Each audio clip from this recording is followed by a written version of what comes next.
Hey there!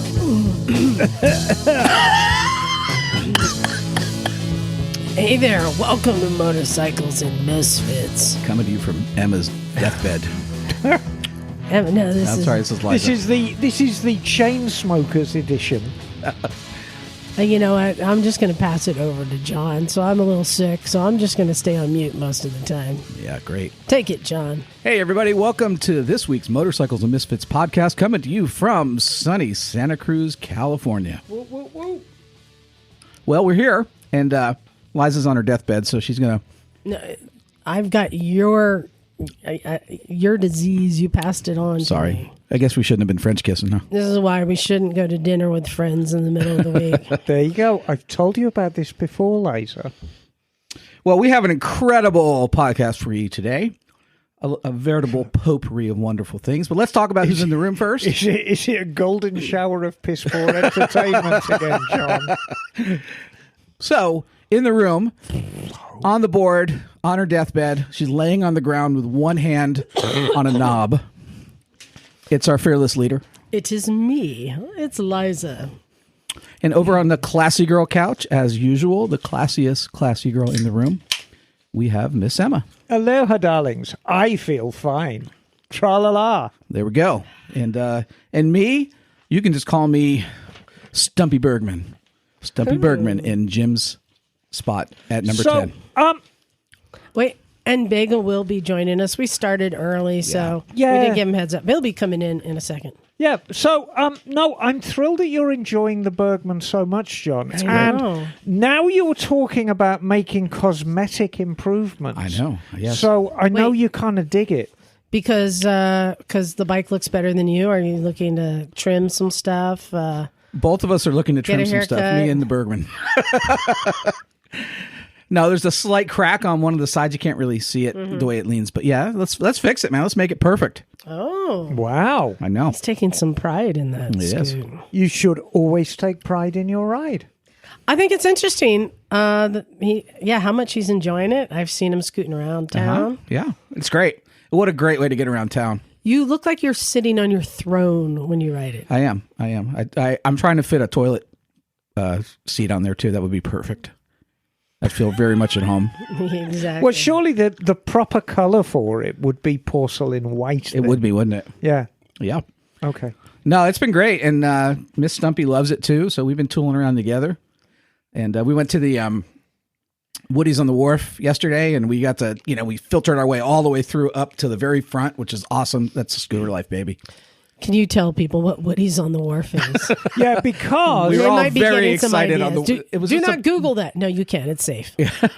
Woody's on the Wharf is every year they do the old Woody's cars and trucks that were the surfy things. okay, so for our overseas listeners, there was a peculiarity of station wagons made in America that the back section of the car was made out of wood. And why did they do that? Well, it was a very, very expedient way of building. Steel was at a premium at Right. the time during the war. But it kind of carried on afterwards and it became something of a feature. And the cars themselves are known as Woodies. Now, this occurred in England as well with the famous Morris Traveller. They had a whole class. There are of more, English ones and there. I've seen minis down here. Yeah, they're Mini Countrymen. There was an Austin, I think I saw too. Yes. So, I mean, it wasn't a purely American phenomenon, but nevertheless, a Woody, as well as describing a male's genitalial style erection, is in fact a station wagon with the back half, or an estate car with the back half of the body made out of wood. And you remember them ones that used to do the plastic vinyl wood too, just to. Oh, in the 70s. Yeah. Yeah, it was all the thing. Hey, Bagel. It's the Bagler. Bagel. Thanks for joining us. We started early. So I got wood in the back too, Have you got wood in the back as well? right there. Oh, I can see that. Big stack of it. Yes. I could make my own woody. Bagel is sporting wood today. How's life in Velveeta today, Bagel? It's nice and beautiful weather, and I went for a nice ride with the Eugene Scooter Club today. The Eugene Scooter Club. Well, nice shout out to them. Tell us about the Eugene Scooter Club, Bagel. Or actually, I'm sorry, the Eugene Vespa Club. They're a small group of people here in town who plan rides. And today is, I think, National Vespa Parade Day or something like that. Did you have So a we went parade? on a I ride. saw a group of Vespas go by the garage today. Oh, that must be why. Yep, that would have been the Santa Cruz Scooter Club. Bagel, I'm feeling a little salty, by the way, because Why's I that? get 0 waves now on the Bergman. I get no waves from the motorcyclists, and I get no waves from the scooters. It's I'm a bastard stepchild of motorcycling. You've got to find yourself some other Bergmans to wave to, I guess. Oh, Well, yeah, you it could be Bergman. worse. You could be riding a Morphus. That's true. Nobody waves to you on a Or a Morpheus. PCH. So I have been sending Bagel some videos from Japan of the Morphus Owners Club, which I hope you've been enjoying, yes. Bagel. Yes, it's quite outlandish. Some of these things are about 16 feet long. They're sort of like another Yeah. Morphus stuck on the back. They look like aliens or something. They're bizarre. So I wanted to share, going back to the Woodies on the Wharf. We had it's not really an incident, an incident of sorts happened here on my street yesterday, Yes. early evening. Well, we do in the summer, we get what's known as the beach traffic, living close enough to the beach. Sometimes you get so many cars trying to come to the beach that they're backing up onto our streets, blocking. But in this case, there were so many cars down my street trying to going away from the beach. I'm like that. Yeah, see, it is end of the day. I guess this is beach traffic. So I got on my little mobility scooter thing, and I went down to the end of the street, and it loops around to this next street over, and I saw a cop car down on the main street here, and cars that were going down this adjacent street to the wharf were being redirected around and up my street Oh, because they were trying to get the Woodies off of the wharf so they can go to all of their hotels. And as he said, these cars overheat easily in the traffic. So they kind of blocked all the access down to the beach so all these Woodies can get off the wharf. But what happened was, so they're directing them down. If you just imagine like a square of streets, right? They're directing them down towards the beach. Away from the beach, back up my street into the traffic that's backed up from all the people trying to turn right to go down to the beach. And it became an infinity loop of a traffic jam. Great. And I went down to the cop to let him know. I'm like, hey, just so you know, it's like the snake eating the tail here. Like it's all feeding into itself, and everyone's just stopped. And he's like, oh, they'll figure it out. There you go. I was like, all right then. Santa Cruz's finest. I thought that was funny. But yeah, Woody's on the Wharf is always a big fun occasion. There's always as many Hawaiian shirts out there as well. I don't know what the two have to do with each Yeah, other. and I mean, car culture in California is still very much alive and well. Of course, in August, Monterey, it becomes Car Week, with the highlight being the Pebble Beach Concours d'Elegance on the Sunday. But the whole week up to that point is just this cornucopia of car events. Emma, have you ever gotten the car bug? Have you done? I mean, I like cars, I like Have you things with seen- engines, but I'm not as she in- has. I'm not as into cars as I am into bikes. I mean, I like my Jags. Yeah. But the reason I like Jags is not necessarily because I'm particularly fond of Jags. I mean, they're great cars, but it's very luxurious and they look nice and they go quite quick.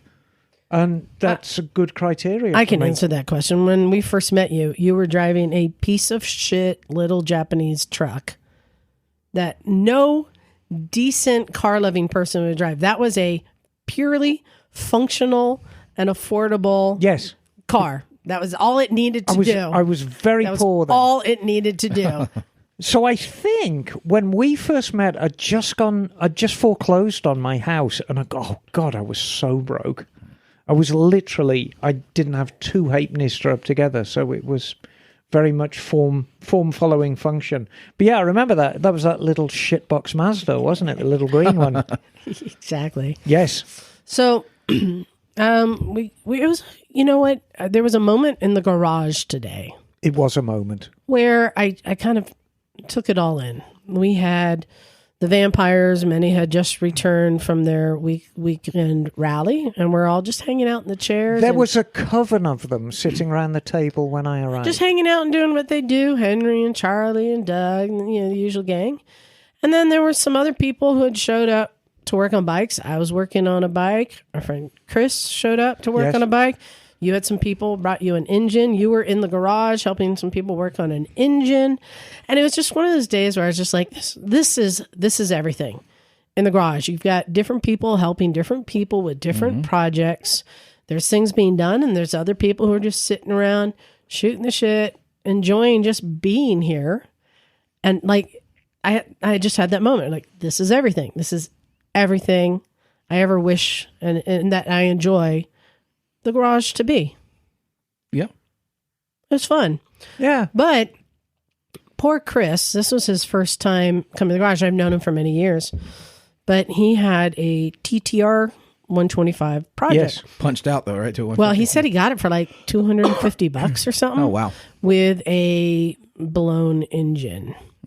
So he, rebuilt the engine, punched it out to 150 cc's, and put it all together and rode it for a couple hours and then put it away where it sat for a while. And then some rats got into the wiring and chewed a bunch of the wiring up. So we got in there with crimp connectors and just did what he had to do. But from that point on, the bike wouldn't start. It's got a kick start and an e-start, but the e-start wouldn't work. So he brought it in and I said, well, pretty simple, and tell me if I'm wrong, Emma. I said, let's first check the continuity on the starter, and that'll tell us, which side of the starter do we need to chase this down. Let's start in the middle and then work our way from there. Is the starter have power, right? Right. And is there continuity to the starter? So if it has power and it has continuity, it should be passing power on. Well, there wasn't power to the starter. So now we knew, okay, we're going to work back from this half of things, right? And Doug came over and he was like, hold on, did you check the fuse? And he checked the fuse. I guess there's a spare fuse and then just one fuse. I guess it's a very simple system, right? Meanwhile, I told him about Occam's razor. The most likely source is the most likely source. So why don't we unpack all that wiring that you just patched up, and let's unpack all that and let's just inspect all that and trace some wires. So he gets into it and he's unraveling stuff, and we're finding there's a wire that it doesn't getting power, or he's spending hours digging through this. Well, we did finally, as we're and I should point out, when I arrived, this thing was just, it looked like multicolored wet spaghetti covering the bike. Yeah. Well, yeah. And because he was using butt splice connectors, he's like, what's better? People have told me butt splice is better than a solder because vibrations can ruin a soldered connection. I'm like, soldered connection, 100%. Yeah. That's the better connection. And since he had used butt splice, I'm like, yeah, just take all the tape off. So he was working on it quite a while. Doug was helping him. Different people were, I think, Emma, you were checking it out. He finally figured it out. Did you hear what the result was, John? I did, yeah. And we were creating jumper wires to jump from here to there and trying to go through the system and figure it out. Well, they finally found out what it was. The fuse. Because apparently, and I'm going to throw Douglas under the bus a little bit. He already knows because he admitted it. He pulled it out and looked at it and said it looks good and put it back in. While we had two testers out there, one set for continuity, one for voltage. Mm-hmm. He didn't throw the tester on it. Mm-hmm. And so the lesson that we constantly learn over and over, never build on an assumption with electrical. You need to verify every step of the way. You really do. And whenever I get a particularly tricky diagnosis in at the shop that involves electrical issues, and funnily enough, another friend of Mike Miranda, Dave, brought me in a Harley Davidson a couple of weeks back that just defied any kind of help. You know, some bikes really want you to fix them, and some are like, fuck you, I don't want to be fixed. I'm sleepy and I want to stay dead. And this Harley was one of them. It defied everything. But I always try and imagine the current flowing through as a journey. And in the little Yamaha's case, the journey's end was the starter. Yeah. And so at some stage between the start and the journey's start was the start button. So at some stage between the start button and the starter itself, you know, there was a schism, a break in the journey, and you've just got to find it. 10 minutes, right? But yeah, that one, never make assumptions about anything to do with bikes. And just because it looks okay doesn't mean it is okay. Yeah, it's just such a shame. We had two multimeters right there. just use them. Don't visually inspect anything electrical. That's my advice. But he got it running, and then I think it ran like shit, and then you diddled it, and it sounded great. Yeah, it was super, super fat. And this, again, is an assumption that a lot of people made. He had a perfectly on-tune carburetor with, I think, a 110 or a 120 main jet. And his assumption was, now the bike is a 150, I'm going to need to put a bigger main jet in it. More. And that's kind of half an assumption. And it's actually the wrong one. Because if you overbore an engine, it does not necessarily need any more fuel. It doesn't necessarily need a bigger carburetor. And if you put a bigger one on, it won't necessarily give more performance. Now, in this case, that bike left the factory with a 26mm carburetor, which is plenty for a 125, and in truth is plenty for a 150. So all we needed to do with the carb was get the larger jets out, restore all the settings to factory, which was close. And then I just did a bit of final diddling and got it so it was just absolutely perfect. And that, my friends, is the recycle way. Took something that somebody had made it basically just a bucket of parts, you know, and Chris got it part way there, and then we helped him just get it all the way there. And the thing that I found the most gratifying was ultimately the bike was going to be for his 13-year-old daughter. Yeah, isn't that cool? And so what we wanted to do was make sure this thing was as user-friendly as possible. So she didn't have to struggle with it, because she's just starting out.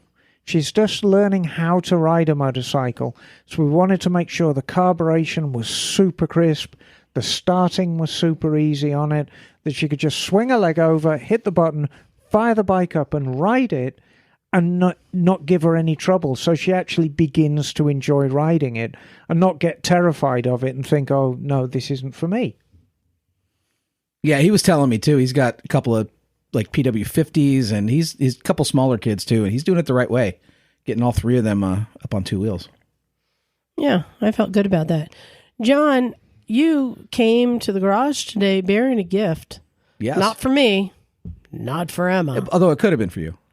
Yeah, but It'd you still didn't. Yep. You gave a gift to Jim.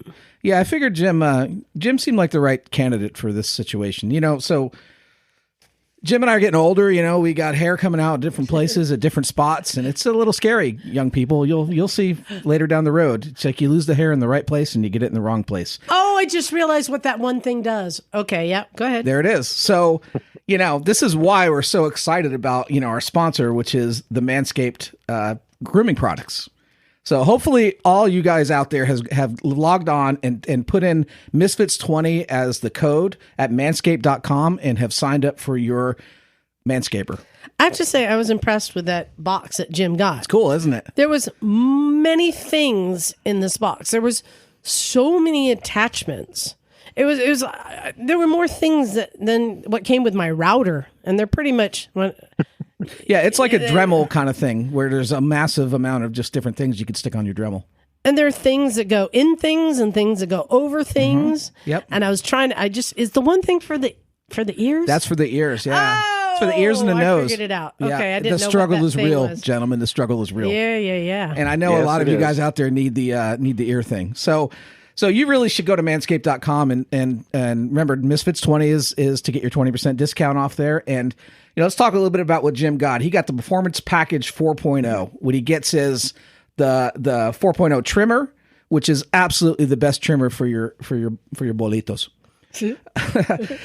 But he also got what Liza was talking about. He got the Weed Whacker ear and hair trimmer, which kind of goes up all into those parts right there. You can jam it up your sphinky if you want to. I can't help but laugh at this. He got the Crop Preserver ball deodorant. Everybody needs ball deodorant. Yeah. Ask your partner that one. It's hard being a man. It is, man. It's got stuff going on down there. And Crop Reviver toner. And he got a pair of Performance boxer briefs and a travel bag for all his goodies, as well as all the little bits and pieces. So, the Lawnmower 4.0 is the best they've ever done. It will really take care of your jewels well. There's no nicks. Nobody wants to nick your scrot. It's just not a fun situation. And the with the ceramic blades that they have on the trimmer, it helps that. The thing that's great about it, it's got a 4000K LED spotlight, so it will absolutely light up the room. So you can really get in there and get into all those little wrinklies that we all have there, and make sure that you get all the tools. So it's waterproof. You can take it into the shower. You ain't got to pull all the stuff on the bathroom floor. It is the best deal in men's grooming. And I just want to again encourage all of you to go out there, type in Misfits 20, get you that discount of 20%, free shipping. And you should do that right now. Actually, you should press pause on your podcast, go on there, get on manscaped.com, and insert that code Misfits20 and order the great box of stuff that you get. There you go. Cheese. Bagel, have you gotten yours yet? Ramunda. I have not, but I think I need one of these. To be honest, my old nose hair trimmer is literally falling apart. Do you have weeds? And, there's some weeds, that need trimming. Right, and like I've been saying, the 70s are over, so it's time for all of us to go coming out bald. of all kinds of places. And if I could just take this opportunity to remind people that this is in fact a motorcycle podcast, just in case that you were just tuning in. You got to get rid of the clippings. John's talking about mowing his testicles. Hey, if you all could see my testes, you'd be very proud. We don't want to see them. Oh no! I will say he started using the Manscaper around the same time he started riding the Bergman, and he comes riding in like king of the world, baby, king of the world. And I'm like, I can't tell which one of the things has been it for him, but it's a little bit of both. Smooth. And it's Miss Stumpy approved. I will just say. Okay, we can stop there. So I will say, bringing it around, Emma, how that does relate to a motorcycle podcast. There's a reason why gentlemen out there probably want to start cleaning their bits. Aerodynamics. Okay. Ooh. No, there is that. No, I was going to say, there's a new movie coming out. Oh, yeah. Maybe you've seen some of these trailers. Oh. It's not coming till August, but have you seen the trailers for this new movie with Gal Gadot in it? Yes. Who is Gal Gadot? She played Wonder Woman. She's Wonder Woman. She's the most beautiful woman in the strikingly world. beautiful Yep. woman. And it's a James Bond-esque movie, but she's the Bond kind of person doing all these crazy stunts and everything. Well, in this movie, because we know, we live these when the motorcycles are in the movies. They have been they've partnered with Triumph, and she is going to be riding a Speed Triple RR in this film, and so it's like all the things in one that I think we can all really appreciate. Yes. Gal Gadot and an adventure film on a Triumph. I already bought my tickets. Yes, I'm excited for that. What else you got for us, John?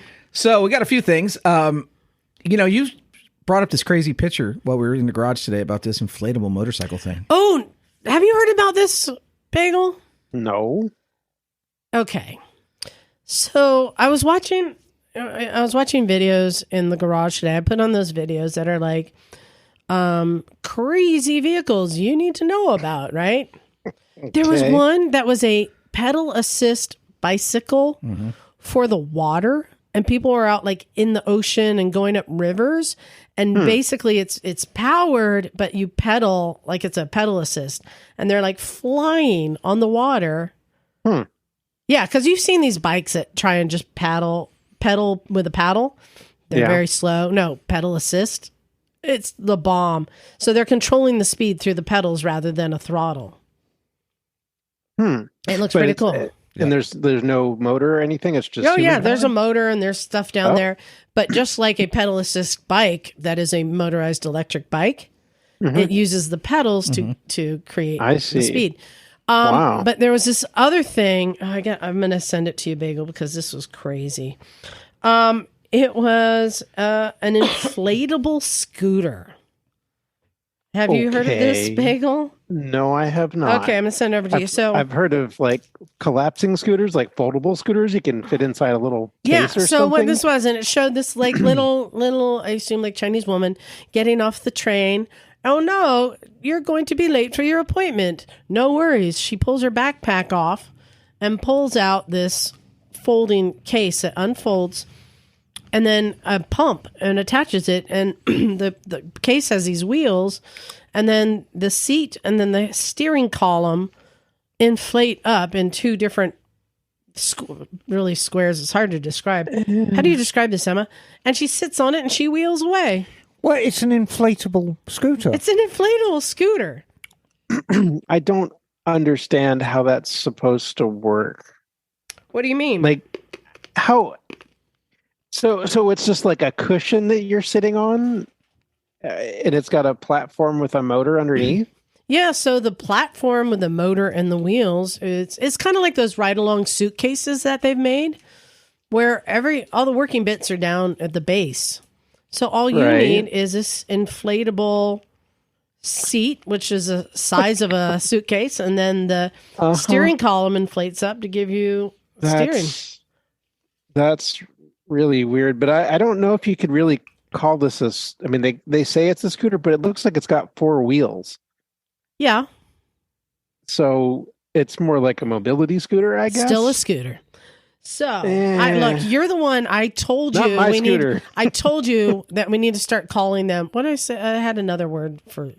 You wouldn't change the names. You insist on still calling them scooters, so you can't complain. They were there first. No, you can't complain. Yes. So here's my question to everybody. It never dawned on me. I never considered an inflatable vehicle. And the inflatable thing was something to fill the space to fit your ergonomics, but then it deflates down into a small case. So I just started thinking, are there any other uses for inflatable things in motorcycle and scooter culture? I mean, they tried dirigibles. That didn't work out so well. And, perhaps if you had an inflatable girlfriend, it'd fill that empty space in your heart. That looks like Gal Gadot. You could have an inflatable Gal Gadot. Hold on. I think all the boys would want one. Hold on. I think you're on to something. What, inflatable Gal Gadot? No. Now look, if hold on, maybe we need to bring back Moto Bandito. An inflatable, the bitch on back of an inflatable passenger. Not something that looks like a sex doll, but something that already has the curves in the sitting position. And now you could go out for a ride on the weekend and have a lady on the back. You could have an inflatable lady on the back of your inflatable scooter. And not be judged on being sad and single. Can you program it to squeeze you harder the faster you go? Yes. No, but that could be kind of cool for people who want to go out for a ride with somebody. They can take their inflatable passenger out for a ride. You can even name her. Gal. I'm not going to even talk about what other things she might be able to do. But hold on. An inflatable passenger is kind of cool. I'm deeply sorry for introducing this topic. What other things can we create? Well, obviously we have the airbags.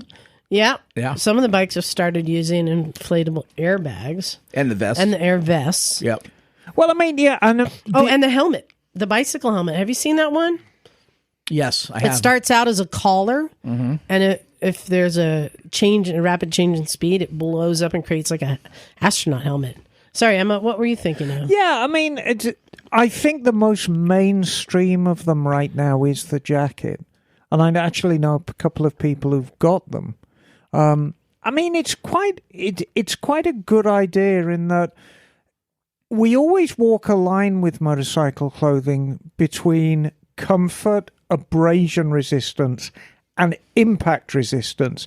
And it seems you have to make compromising depending on what you want. I've always favoured a very heavy leather jacket, which of course is completely unparalleled for abrasion resistance.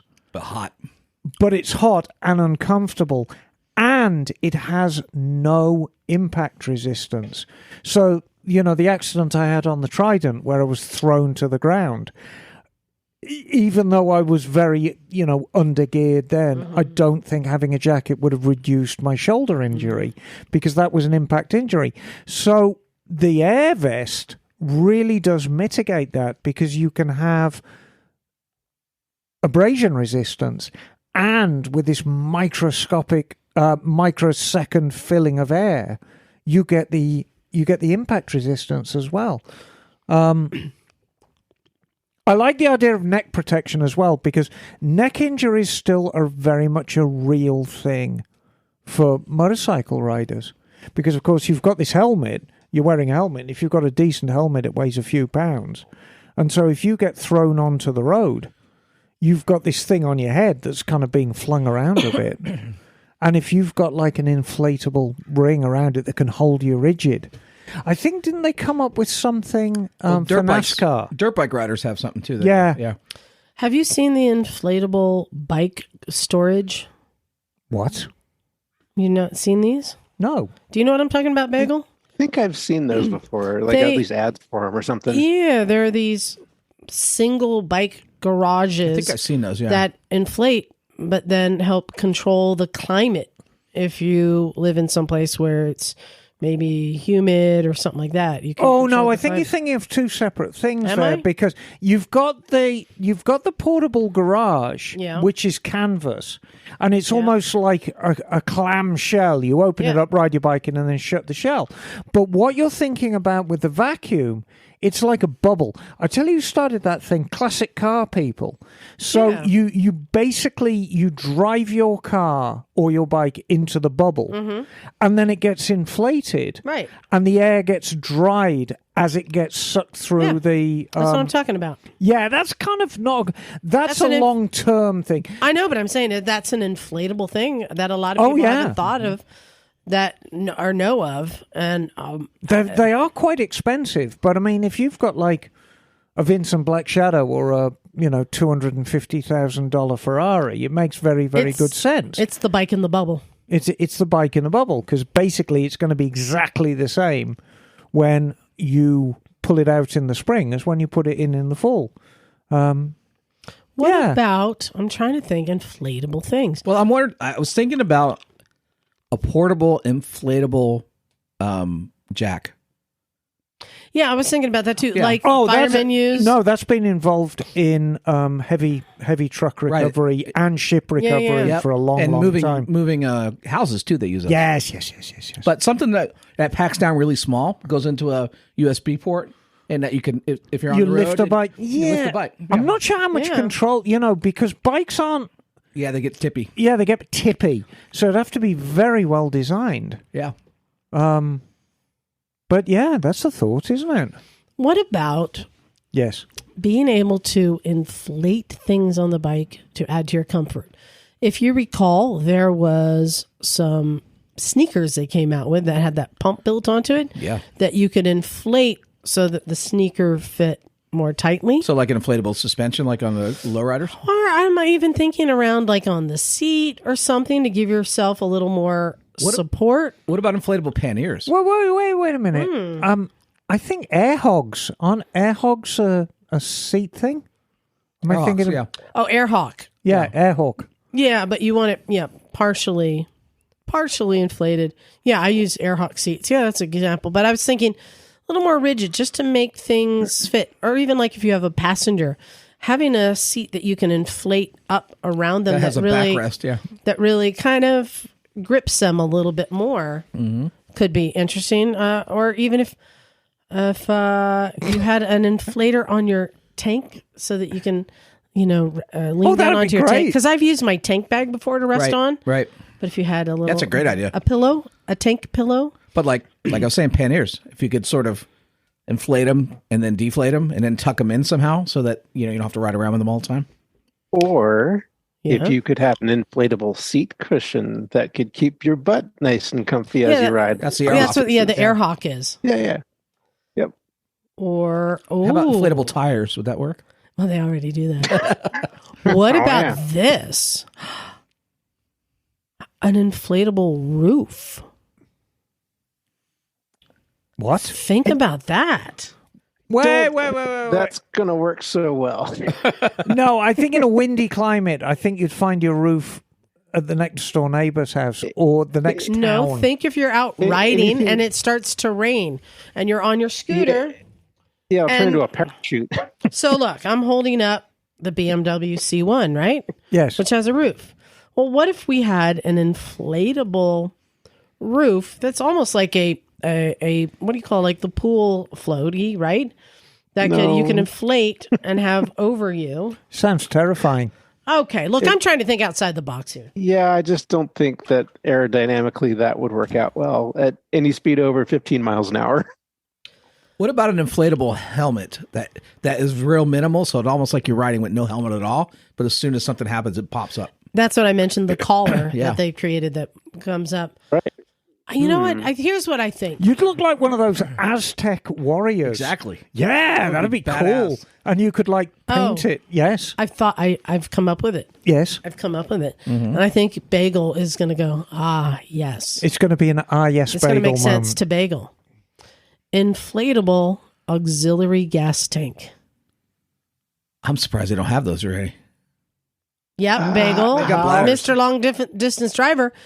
You have an auxiliary tank on the back of your bike. What if it's something that you can deflate? Well, they have those, like fuel bladders. And inflate. And now, isn't that air pressure also going to help push the gas into the tank? No. I don't think that's going to work the way you think it is. that just sounds like a recipe for disaster right there. Because you're talking about some sort of like flexible or fabric material, and with gasoline, it's going to find a way to work through crevices and cracks and seams Bagel, and things. I think on that same theme, this is why we don't see inflatable toilets. Hold on, Bagel. Because probably, there'd be leakage. And the trouble is, you'd be sitting on the toilet, and then your cat would come in and jump on the inflatable toilet and squash it, and then you'd pee backwards, and it'd be all terrible. Oh, I got it. I guess. Wait, hold on, I'm not done. Okay. They make fabric gas canisters. Right. So really? Yes. So Bagel, in the back of your scooter cannonball bike, you have a top case.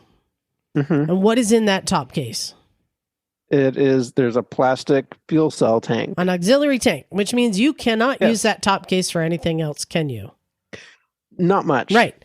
If that was like rubber, canvas, whatever it needs to be made of, and you can deflate it so it's flat at the bottom. Now you can use your top case as you need. But when you need it for the reserve fuel, you can fill it up, and you inflate it and then fill it. There, I got it. What about... I like the idea of an expandable tank that you can use for other stuff. But something that is inflatable with air, I just don't see how that's going to work well. But maybe there's some other sort of expandable design that could be useful. All right, well, just an idea. Building on yours, what about an inflatable fairing for naked bikes? Ooh. You would take your naked bike on a long ride. You don't want to be whipped around, so there's an inflatable fairing that attaches it. can I just point something out here that you any sort of body part, whether it's a roof or a fairing or leg shield or whatever, that has to have a rigid structure in order to resist the pressure of the air that you're riding through. Yeah. And you can't resist air with air. It's just going to cause your inflatable thing to deform. Yeah, but you can have like flexible tent poles. I got this one. Go ahead. Bagel, have you ever been river rafting? Once or twice, maybe. What did you go down the river in? An air-filled raft. Yes. Was that air-filled raft somewhat rigid enough to create a structure to hold human bodies in it? Yes, it was. Okay. But that is completely different from a scenario where you're pushing air pressure against air pressure. No, I disagree. I'm just saying because you can build a skeleton out of an inflatable skeleton that supports a structure. You're still fighting air pressure with air pressure. Yeah, but I still think it's not going to end well. I still think it can be there. Oh, what could possibly go wrong, Bagel? You could go airborne. Thing collapses on you as you're trying to ride down the road.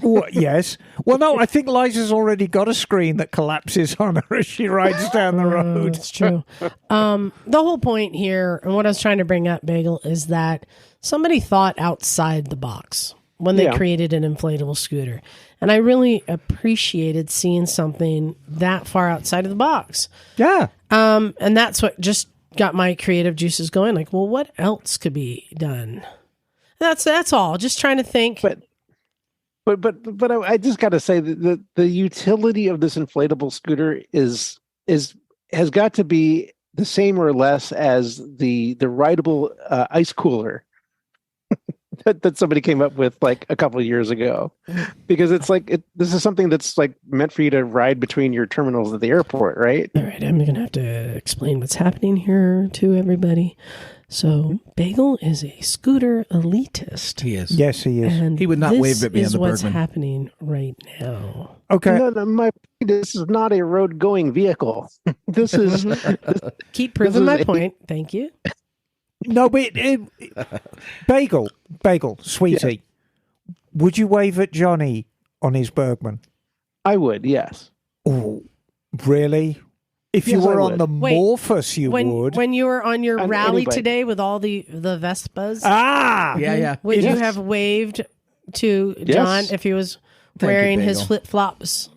Oh, God. I would have waved to him and tutted my finger at him for wearing flip-flops, but I would have waved, yes. Okay. Actually, I believe him. And if, I see Bagel as being a man of high integrity. And if I was coming...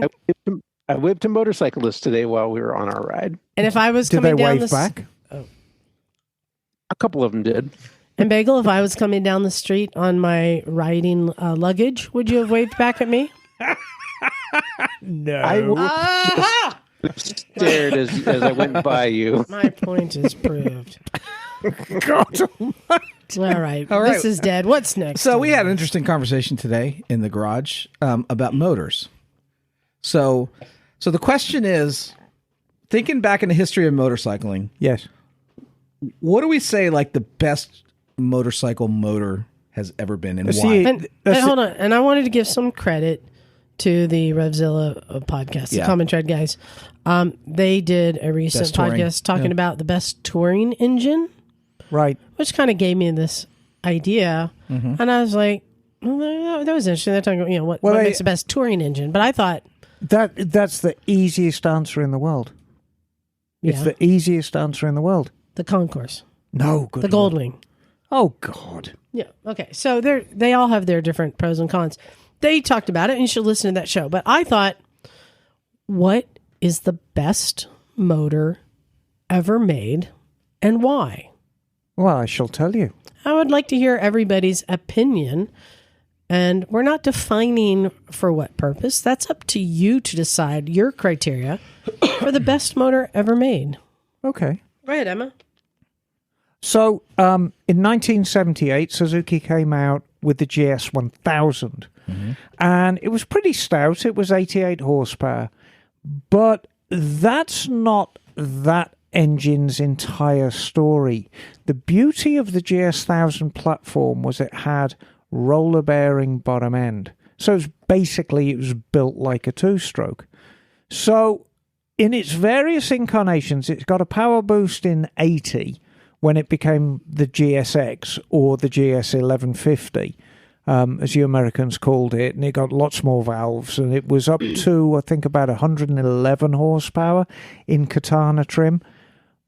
But the thing that makes this engine so special is here we are in 2023, and you can go to any drag strip on any Sunday and see big air-cooled Suzukis putting in some crushingly low times and pumping out 250, 300 horsepower reliably.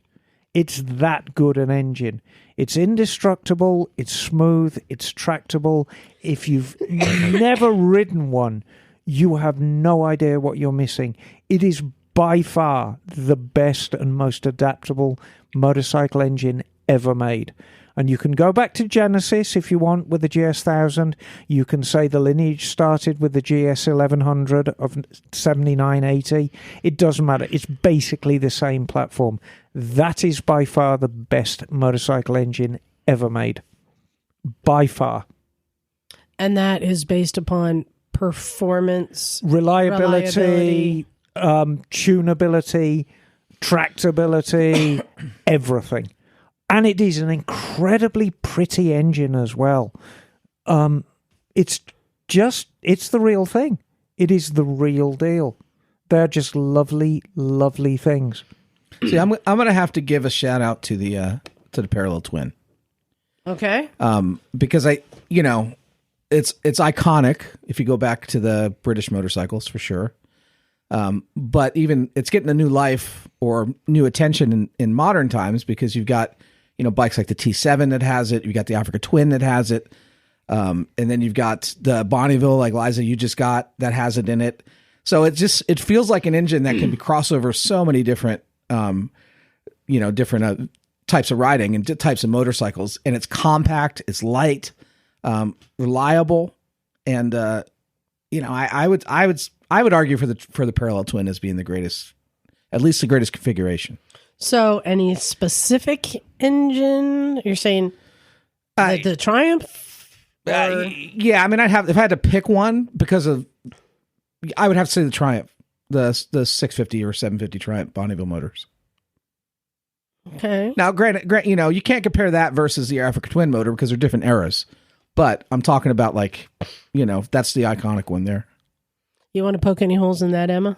No, I mean, I think it's of the time. So my argument is I'm talking about an engine that was designed 45 years ago and is still being thrashed up and down racetracks today. Well, the Parallel Twin is also, though, isn't it? Not really. Well, the Parallel Twin is, right, but not the Bonneville. No, air-cooled Suzuki 4s are still winning drag races today. Right. Because they're that good. Fair enough. All right. So, and I just want to say, do you think that the Parallel Twin is better than the Triple? It's more prolific. I like triples because it's such a unique soundtrack. And it's something very unique to motorcycling. But I'm asking John here, because he's saying yes, I would say that the Parallel Twin is better than Triple. And because you're not going to see a Triple in a T7 or even an Africa Twin. They're too heavy. They're bigger. For just versatility. You have a Triple. Yeah, but it's not a dirt bike. Okay. Yeah, or trying to be a dirt bike. I mean, think about the Ninja 650 motor. What an incredible motor that is. That's been in different platforms. You got the 500 twins that are out there that are incredible. I mean, the Parallel Twin feels like it checks most boxes, except for higher RPM, inline fours. Bagel, what do you think? Best motor ever made? Honda Cub. Oh, that's a good one. Can't argue with that. How many have they sold? in all the various incarnations over the years that they're still producing. World today, engine. right? It's easy to work on. It's super reliable. You can find parts for it everywhere in the world. I mean, that is a bike that you can ride literally anywhere. Bagel. How could you beat that? Dang you stole mine. So I had here, I believe 1957. Does that sound right, Emma? Yeah, that's about right. 59, I think. 1957 was the Honda Dream C70. Now, you said the Cub. I'm just saying the 70cc engine. We had the Dream 70. We had the Cubs. We had the Trail 70. And to this day, globally, they are still making the CD 70 in many countries. Cash deposit. I bought two myself in Pakistan last year, right? You can buy Lifan 70cc motors. There's all these knockoffs. I would say, and Emma, tell me if I'm wrong. We know that like the Cub is the most produced motorcycle in the world. Yes. I think that the Honda 70cc is the most produced and copied engine ever. What do you think? I would say that is probably true. And funnily enough, the interesting thing about that engine is it spawned a lot of cheap creations, but it spawned a lot of very expensive ones. Now, the Black Shadow has gone home. But would you like to know what the most expensive engine in my shop right now is? What is that? It's a Takagawa. And a Takagawa is, it's basically a $10,000 Honda Cub engine. What? Wow. What did it go into? It's going into a monkey bike. Oh, wow. Ooh. But yeah, you should look up Takagawa. Takagawa. Takagawa. So is this a custom built engine from? Yeah, it's custom built by Takagawa. From scratch? Yes. Wow. But it's based on a Honda Cub. But all using kind of Cub design. Yeah, wow, that's everything's really roller cool. bearing in it. Everything. You can get a used 125cc Takagawa on eBay for $3,900. Used. It's a $10,000 engine. It's used. Yes. Yeah. Man. Yeah, they're quite something. Wow. Is that this what a manual transmission or No, it's 5-speed. And it says you can put it in your CT70, your Z50, your whatever. Yeah, ridiculous amount of horsepower. But you can get a is it Lifan for $350. Yeah. But this is a manual shift or It's the a auto manual clutch? shift, manual clutch. Okay. It's about 28 horsepower. Just Wow. incredible. That's It's wild. ridiculous. Is that what they used in Man. the old school Moto GP bikes, the 125s and the... No, actually, these were mostly used in street bikes. Very, very popular with a lot of the Bosazuku culture because we've got a very sonorous exhaust note. And of course, in Bosazuku, it's the tune you play on the throttle as well. But it's an amazing looking thing, and when you actually look at it, it really takes your breath away because it is so beautifully cast. A lot of people come in and say, "Oh, that clutch cover's chrome," and I'm like, it is not.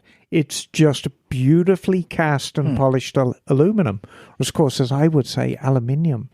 And it's a gorgeous little thing, but it boils down to the same. It's that Honda Cub engine.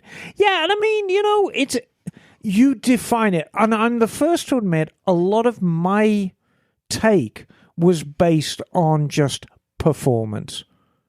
And the one thing you can't accuse a Honda Cub engine of is being high performance, Takagawa or not. That's exactly my point. When I think It's certainly and I think prolific. this is a first I was going to say American, but I think it's a Western way of thinking. We think about first I was thinking about leaps in technology, to the 16 valve blah blah blah, or you just think about like Yuri just got that. The RR, what is it? The S1000. S1000 RR, which is like when you're talking about like the pinnacle of output, like the efficiency of that motor, right? It really is the pinnacle of engineering and design. And you think about those kind of very accomplished, or even if you go back and think about the Vincent, what a leap in technology that was, and for how many years, decades it held records, right? But what we forget to think about is the simplest things that empower and give people freedom and the ability to travel, to work, to stuff like that, and how many people's lives are changed and affected by this 70cc motor, which is simple and affordable. So another way to say it would be, is that your desert island motor? If you could only have one. No, but it goes back to most of us are riding motorcycles and scooters for pleasure. The 70cc was not pleasure unless you're a kid riding a Trail 70, and then it is everything, right? Yeah. Or even an XR70. I mean, to many people, it is. But you go around the world and see how many people are riding a 70cc bike that in our country is nothing. It's a toy. Right. Yeah. But there, it gets you where you couldn't go before. So the V-twin got no love from any of us. You think about the versatility of a V-twin. I mean, the Black Shadow has one, if I'm not wrong. And then you got all the Harley stuff, and then you've got the Ducatis that were tearing up racetracks a few years ago that were twins. So I'm interested. Yeah, how do we feel like the twin fits into this conversation? The V-twin. Well, I mean, I don't think it makes that big of an impact to me. The V-twin, it's an iconic engine for sure. And it's got a unique soundtrack to it. I always enjoy riding a V-twin because it almost sounds like a heartbeat. But yeah, best engine? I don't know. No, I don't think it is either. Yeah. No, I think Bagel backed me up. Okay. Can I offer an honorable mention as well? Oh, let's hear it. The GY6 engine.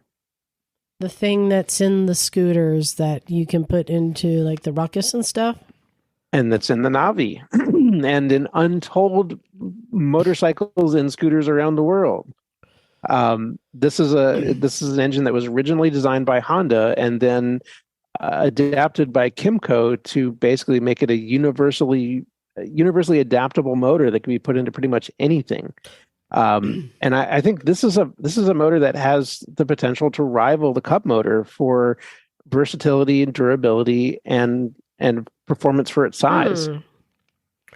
So, you know what? I've heard of the GY6. Tell me more, Emma. What do you know about the GY6? Well, what does that stand for? I used to work on them quite a lot. I had a little contract. Of all things, there's these little tourist cars that buzz around. Yeah. They buzz around Monterey, but you can find them in a lot of towns. Scooter cars? Yeah, scooter cars. And they've got two wheels at the front and one wheel at the back, and they're powered by GY6 engines. And it's a very, very simple engine. I mean, it's a flat single. Oh, it's a CVT? It's CVT. Nothing particularly interesting about it. Those scooter cars did tend to chew up the rollers and the belts every month. You needed to put rollers and belts in them because it's a big weight. Yeah, big heavy two-seater car, and a big heavy fiberglass body. My argument against them was the fact that in the cars, they're very, very hard to work on. You had to kind of drop them out the bottom of the car, so they were quite a pain in the ass. But, yeah, a good little engine. Whether it's earth-changing or not, don't know. They use them... And Liza, you're a fan of the Genuine Buddy, right? Yeah. Yep. That's what's in the Buddy. Oh, wow. Uh-huh. I know on the stretched Ruckus. Yep. Oh, by the way, so Emma, Michael, who came by today, Michael, who has one leg? Yes. He was born without a left leg. Doesn't stop him. He still rides, and right now he's riding the Rebel DCT because normally when he rides a bike with a clutch, he needs to put on the shifter button up on the handlebars. Does he have the 500 or the 1100? Yeah, the 1100 is a DCT. but he was looking for next, and he said, "So I'm looking for a chuckus." I said, "What? Do you know what this is, Bagel? A chuckus? A Chinese ruckus? A Chinese ruckus? The chuckus?" Yes. And I was like, "I've not heard it called that." That's smart. Mm-hmm. But he wants to check it. Well, why don't you get a ruckus? Oh, good luck finding the big one. They're hard to find. I'm like, well, I happen to know two places. I was at a import scooter shop last week looking at some in person. Or you can go online to Moto Buys, where I got my Amigo. Just be aware that you're buying a potential piece of shit project that can be fun in itself, and that it's a cheap bike that's going to be a project. And he is loving it. Huh. And when I was telling him, "Oh yeah, you can get the stretched, lowered, 3-wheeled chuckus," he's like, "What? What?" Oh, he was so excited. Oh my! Yeah, it'll be nice once you replace everything. Well, no, I mean, and that's how it was with the Russian flat twins, with the Dnieper and the Ural. I mean, you buy the thing, and then you spend the whole of your time owning it, replacing things and upgrading. Yep. It was the exact same story with Lambrettas that people were importing into Canada and the United States back in the 90s that were made in India, because Scooters India Limited bought the rights to build Lambrettas, like steel-bodied manual shift Lambrettas.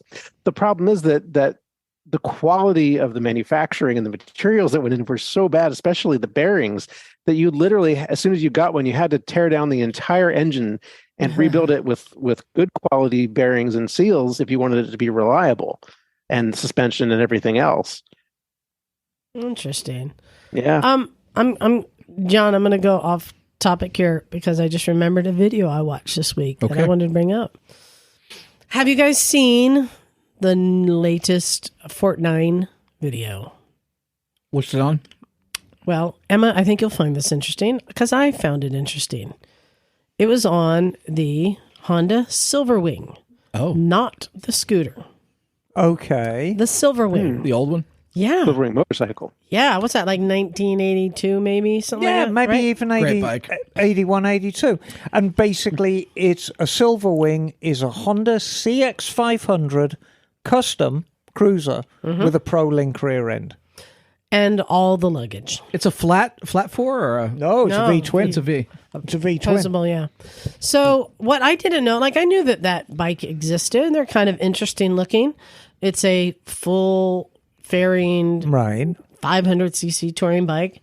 But what I didn't know, and what the point that he made, which is very interesting, is that Honda said, because I don't know that people were looking for a 500cc full touring bike. But what they said is there were big touring bikes at the time that were very expensive. Yes. But there wasn't the everyman affordable touring bike. Right. And Honda set out to build a bike using parts they already had. However, it is very much a bike of its time. It was never a huge seller. They did sell quite well, but it was never a huge seller. And Honda attempted to repeat that success in the 90s with the Deauville, which was a terrible seller. So here's what I found was interesting. They were saying that, so as we know, like the motors from the CX500. Right. The fairings were from the Goldwing. The rear link was from the dirt bikes. Yeah, it's just a generic dirt bike. There were things like the gauge cluster was from a car. Yeah. And how I think 95% of it were parts they pulled off the shelves and made a bike out of it that became an affordable touring bike.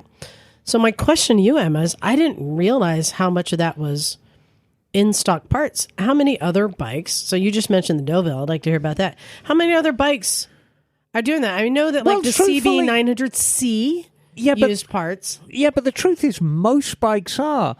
I mean, if you scrutinize any of, say, let's use the Japanese manufacturers as an example. how little they actually make. The suspension is made by them by Showa, FEQ perhaps, or on the higher end ones, Öhlins. Öhlins do a very, very nice line in doing a lot of suspensions for bikes. The tyres are farmed out to Bridgestone, to Michelin, to whoever. The brakes, Nissan, or Tokiko, or, of course, Brembo. Carburetors, chains. They are all parts that are farmed in. And it's been like that since day one. Every British bike in the world has started off life with an Amal carburetor, with a Reynolds chain. The frame may have been made of Reynolds tubing. If it was a racing frame, it may have been Reynolds 531. Magnetos were made by Lucas or Wipac, as were all the lighting. Instruments were made by Smiths. So this is, and then, something as simple as the gas cap, would be made by C&H in Wolverhampton. So all of these parts were made by, I like to think of them as satellites. If you have the planet that is Planet Honda, there's all these satellites feeding Honda, but feeding other manufacturers as well. So when you actually get down to it, a truly new bike, and I'm going to include electric bikes in there as well, is a rare thing. Well, like something like when they came out with the Valkyrie or... Yeah, but the Valkyrie... Or like the Rune. Yeah, but the Rune's the same. You can draw a direct line from the GL 1500 to the Valkyrie and to the GL 1800 and the Rune. There's a direct line, and they share far more parts than you'd think. One of the beauties of the Rune, it was an incredibly radical-looking bike, but the engine was nothing special. So isn't there a French? Is it a French company that had the car and motorcycle use the same? Am I making this up? Same motor or something? I remember something like that. Well, or maybe that was, I think, some French guys who wanted to create a company that bought existing Yes, parts. no, we talked about that in the past, about car-engined motorcycles. That's right. The Confederate. Or even, I'm going back remember when we did, what is the Marx brother? Oh, yes. No, the inventor, the one who did the flat twin, almost like a Schwinn. We did this years ago. Do you know what we're talking about? No, I don't. So one of the Marx brothers. Not Harpo, not Groucho. Like Zeppo, was it? Was it? Yeah, Zepp. I think it was Zeppo. No, the good-looking one. It was the quiet one. No, it wasn't Harpo. Oh, so it was Harpo. He invented. He was quite the engineer, and he invented the cradle that dropped the second atomic bomb. The Marmon twin. I do remember this conversation. And the Marmon cradle dropped the bomb on Nagasaki, and he was, one of the Marx brothers. That's not very funny. Yeah. Yeah. So the Marmon twin, it was a long time ago we talked about this. He took, it was a drone airplane engine from World War II that there was a surplus of. Right. And he then he took a Schwinn. Right. And a gas tank and put everything together. So these were all parts off the shelf that he got from different places and made the Marmon But there's twin. a lot of cross-pollination. So if you were to go back in time and get on board a Lancaster bomber, very, very famous English bomber, and head towards the tail of the plane where they kept the generators, and you looked at the generator on a Lancaster bomber, you'd think, oh, that looks like a Triumph motorcycle engine. Because it kind of was. I mean, it was its own thing. And you could argue that, okay, yes, Triumph built 350cc twins for the generators on Lancaster bombers. And that is very, very true. And they were standalone engines. They weren't motorcycle engines.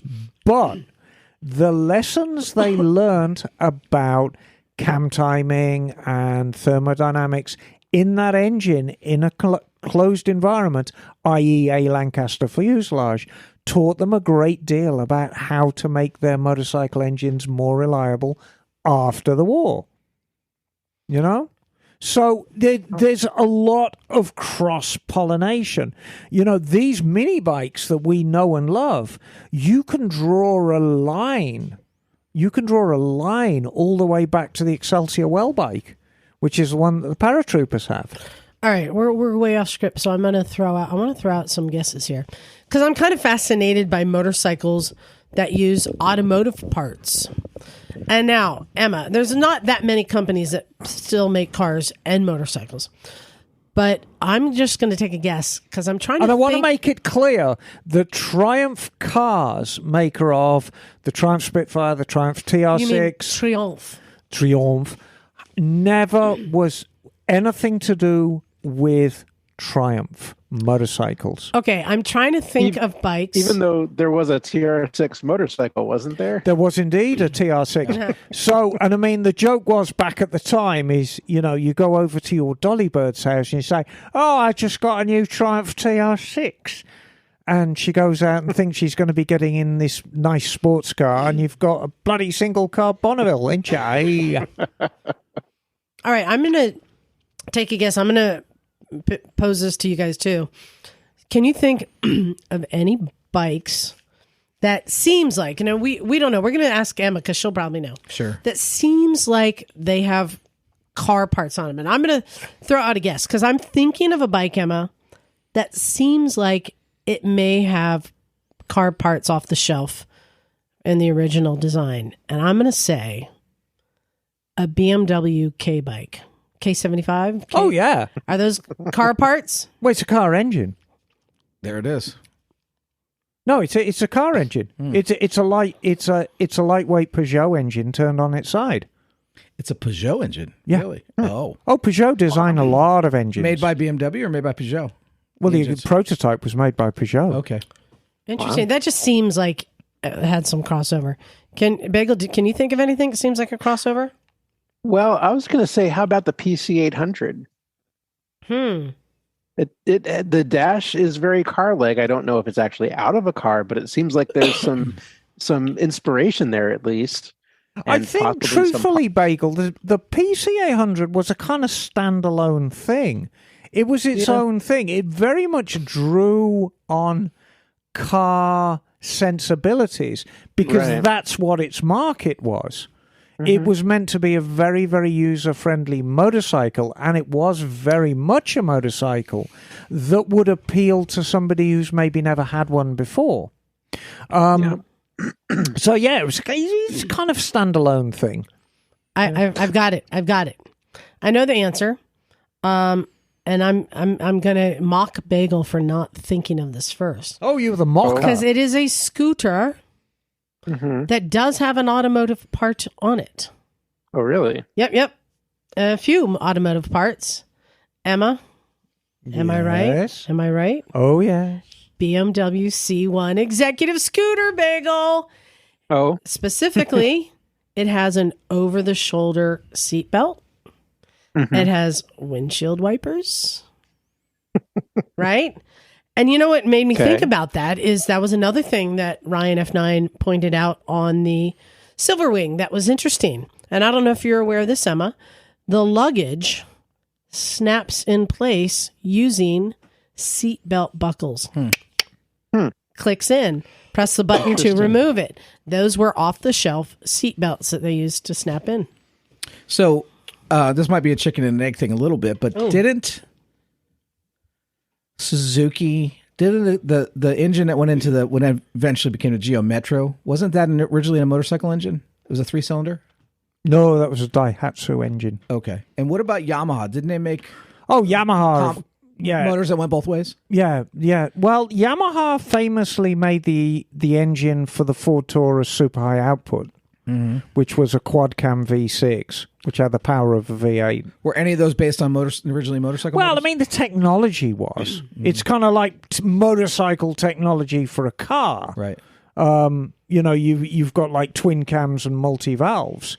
because motorcycle engines have always kind of made more power than their car counterparts because they needed to. You've got a lot less real estate, and they tend to be smaller capacity. So you want to get the power out of them. So, but they rev a lot higher, of course. 7,000 is a lot for a car. And we're talking, we've got bikes right now that were here today, the rev to 10 plus. Right.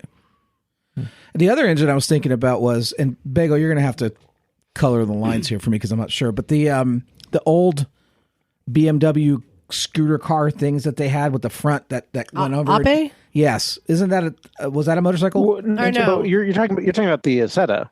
Yeah. Oh, Zeta. Yeah. There was this door in the front, right. three-wheeled microcar. So where was that engine from? It's BMW. Yeah, I mean that was originally designed by ISO in Italy, and then BMW basically bought the rights to it and produced it on their own for years. But Heinkel made their version of a bubble car that actually did have a very, very similar engine to their scooter engine. It's basically the same design, just bumped out to 200 cc's and added a reverse gear, which they used in their car for years and years. So yeah, that's a great one. Yes, tra-la-la. Any other you can think of that are prime examples of crossover from cars to motorcycles? Oh, what Bagel's about that Honda that was designed, the Honda motorcycle that was designed by the Honda? Yeah, the NC 700. So right. the NC 700 was a very, very interesting concept. So again, it's lightning striking twice. Honda have always been after the unconventional market. And I maintain the PC800 was a successful bike at the wrong time. It was kind of ahead of its time. And Honda kind of figured that out. So hence they came out with the NC700, which is its cultural successor. And the NC700 shares the idea that here is a motorcycle that is designed for people who don't necessarily like motorcycles. And with that in mind, they used the Honda Civic design team to actually start from scratch and how would you design a motorcycle? And so they gave them pretty much free rein to design this thing. And it's an incredible bike. It's a thing. They're not unpleasant to ride. They're a little anemic. I mean, it develops power more like a car than a bike, so it's quite flat. But if you're not a horsepower junkie like I am, and you want something that's very predictable and is not going to scare the pants off you, and you can give it big handfuls of throttle, and it's not going to sort of catapult you across the road into the side of next door's Jeep Grand Cherokee, it's a perfect bike. So, the NC700 is a good example. I'm an idiot. Are you? I am. Because I realized. Well, we can tell that by the clothes you wear. And I'm guessing at this point, Phil has been yelling at his at his phone or his listening device because he's thought of this too. I'm guessing because I own one. My Africa Twin. Yeah. Has a car part, doesn't it, Emma? Yes, it does. What part is that? No, come on. It's all you, Liza. Transmission? The DCT. Yep. That's a car part, isn't it? Yep. Well, it is and it isn't. There is not a single component of your Africa Twins DCT that is shared with a car. So it's just an engineering. But the design is. You can't take one of the clutches from your DCT and put it in a Honda Civic. This is what made me think of it. So our listener, Chuck, he sent me a great picture of himself wearing our new shirt and his bikes. Take a look. Do you see what his two bikes that he has? He has. Yeah. NZ 700. And what's that crazy scooter thing? It looks like a Zero. It's the DT thing. It's the stealth scooter. It's the Darth Vader thing. What is that bike? What is this? It's a Honda Darth Vader bike. It's the Honda scooter that looks like It's not a scooter. It's a DCT motorcycle. Yeah, that's one of the. What is isn't that thing related again? to NC700. Tony, you had one. What is it? Yeah, that's related to the NC700, isn't Yeah, it? but Kind of, yeah. it's some. X700 or something. I forget what it is. It's the Honda Forget the name of it. Crazy. It's the Honda Vader. I know it looks like something Darth Vader, and the other one, yeah, I'm is looking like a zero. Oh, I have a joke. How did Darth Vader know what Luke Skywalker was getting for Christmas? I don't know how. He felt his presence. Boy, that's a deep nerd pull right there. I'm sorry. I never. Oh, God, don't look like I that. never thought you were a Star Wars nerd. Liza looks like she's about to burst into tears. It wasn't that bad, Liza. It wasn't that good either. That's the kind of joke you'd get in a British cracker, a Christmas cracker. It was. You didn't even know what Christmas crackers You blew were. my mind about the cracker thing today. No, it's an English tradition. Bagel, do you know what a Christmas cracker is? No, I don't. See, okay, hold on. I have to say, I watched this show, this British show called Taskmaster. John, did you enjoy it today? I did. It was awesome. It's a British kind of a game show thing where they give them tasks, but it's very, very British. And one of the tasks they gave is a competition who can do the best. It's like build the best Christmas cracker. And I heard this, and I went, as in like a nutcracker, like you have to build the best nutcracker. I was thinking, no, build the best saltine cracker. Like I couldn't understand what a Christmas cracker was. So then they start taking these cardboard tubes and shoving presents in it and jokes in it. I'm like, what is going on? So a Christmas cracker, and that's its proper term, Christmas cracker, is very much an English Christmas tradition. And so what you must imagine is a cardboard tube, probably about 2 inches in diameter if it's a good one, and maybe sort of 4 inches long. Yeah. Like a paper towel roll. Paper towel roll. And it's covered in tissue paper, and the ends are twisted so they form little bows. So it kind of almost looks like a giant tubular sweetie wrapped in foil, but it's tissue paper. And then there's this strip of paper with gunpowder on it. So it goes crack. Powder. And no, that's how they work. It's like, it's like... It's not a dick in a box kind of thing. No, right? no. No, it's like... And then in the tube... Like a popper? Yes, it's like a popper. So, like, in the tube, you always have a joke, which you must relate. And, there may be voices and impressions involved. There is a paper hat, which is ridiculous. Yeah. And, it's like a crown that you put on. And there's a charming gift, and it may be, a little plastic pony, or it may be a whistle, or it may just some little trinket. And so the idea is you're all sitting at the Christmas table, and you reach across, and one of you grabs one end of the tissue paper on the cracker, the other one grabs the other tissue paper, and you pull, you see, and it goes bang. And whoever's left holding the tube gets the gifts within. So the point is to remind everyone that not everybody gets a present. Yes, exactly. Because generally you are left. Everyone is very, very happy with their presents, except for smelly Uncle Frank sitting at the end of the table who never gets anything. And he's without, you see. And he becomes even more bitter. And smellier. Wow, that was a... Yeah, Christmas that's cracker. Free for everybody there. That's an added bonus. There you go. So that's Christmas cracker. And Liza, I think the Honda you're thinking of is the NC700D, also known as the Integra, which is the scooter version, Scooter E version. It looks bigger than a 700, is it? No, I think it's a 700. Yeah. No, I think that's the one. I'll confirm. And it's like flat black NC700D, you said? D, yeah. Integra. Integra, let's see. Nope. No, that is actually a scooter. This is not a scooter. I thought that's the one. No, Emma, what is this? Come on, you need to know. It's bigger. Oh, God, I can't remember its designation. It's a DCT, so I thought it was an 1100. No, I really don't think it's that big. It is... It is. Look, here's another picture of it. Look. Hello. Here's another picture of it. Oh, yeah. It's a big. thing, isn't it? Anyway, yeah, it's so much for us knowing about motorcycles.